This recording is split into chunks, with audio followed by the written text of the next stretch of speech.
Allez-y. Écoutez, rapidement, on s'était parlé plusieurs fois cet été parlant l'exode là, du masculin dans les Forces armées canadiennes, puis on tombait un peu sur le pourquoi que les hommes sont en train de se faire chasser des hauts rangs là, des Forces armées canadiennes et tout ça. Oui.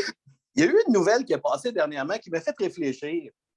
Je ne sais pas si vous avez vu la nouvelle passée qui disait qu'au début de la pandémie, mois de mars 2020, que les Forces armées canadiennes ont utilisé l'occasion pour tester et développer des techniques de propagande sur la population en général. Une mission.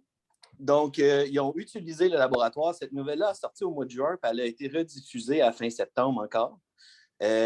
Comme quoi qu'ils utilisaient la situation de la pandémie pour modeler, sélectionner et diffuser d'informations afin d'influencer positivement l'opinion générale de la population. Propagande, en d'autres mots.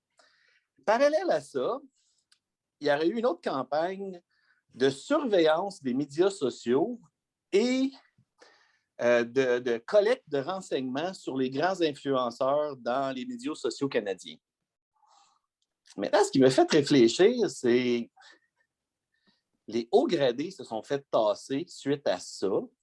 On nous dit pas de façon reliée un à l'autre. Peut-être, peut-être pas. Est-ce que possiblement, il y a quelqu'un qui s'est rendu compte de quelque chose qui n'était pas supposé? C'est ma question.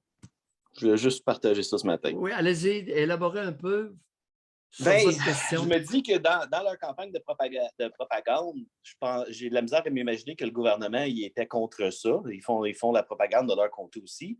Mais dans leur campagne de surveillance des médias sociaux, parce qu'on sait que les gouvernements utilisent les médias sociaux pour justement exécuter des campagnes d'information / propagande sur le peuple.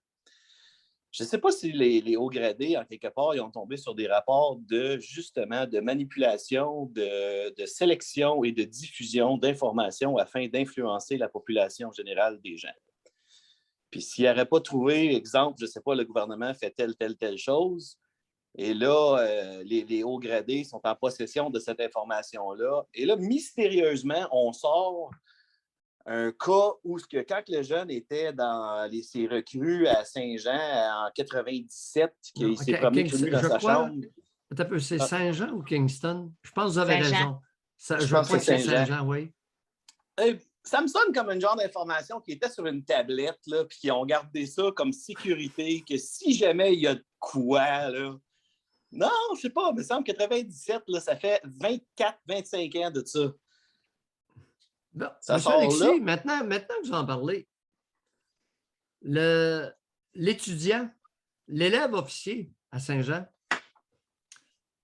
qui s'est mis à poil. Il s'est mis à poil en pleine classe, dans le corridor, où il sortait de la douche. Il était dans sa chambre. À ce que je sais, il a ouvert la porte accident. Vous avez été dans l'armée, monsieur, vous savez que ce n'est pas le premier qui s'est promené à poil dans sa chambre. Ça arrive. Ben là. Ben là. Puis il a ouvert la porte et c'est une femme qui était là. C'est ça? Il pensait peut-être que c'était son chum. Il était peut-être distrait. Des fois, tu ne dors pas pendant une semaine. Des fois, tu perds la carte carrément là, dans l'armée. Monsieur Alexis, avez-vous le droit d'être à poil dans votre chambre et d'ouvrir la porte? Est-ce que j'espère que oui, parce que ça m'arrive souvent de me promener dans ma maison. Peu importe qui est là. Ben, j'espère que oui.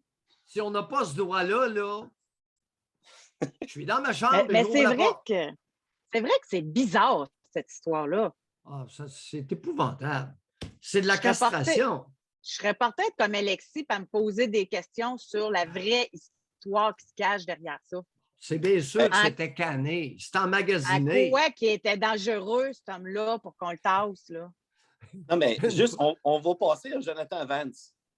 Une relation consensuelle où il y a eu 2 enfants avec une femme. C'est pas fait dans la dernière année. Là. Ça fait plusieurs années que ça se passe. Puis je suis certain que ces enfants-là, ils n'étaient pas encabanés en dessous d'un lit, en quelque part. Il y a du monde qui les ont vus. Oui. Puis là, au moment... Parlez-nous de l'autre. Il y en a une aussi. Il y en avait un autre. C'est parce qu'il emmenait une coupelle de front. Jonathan, Simonac.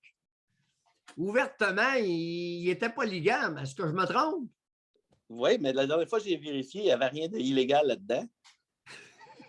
Tu n'as pas le droit d'en marier, mais tu as le droit d'en baiser tant que tu veux. Une chance, parce que en tout cas. Alexis, le coquin. Monsieur Alexis. Bye. Bonne journée. Merci de la collaboration.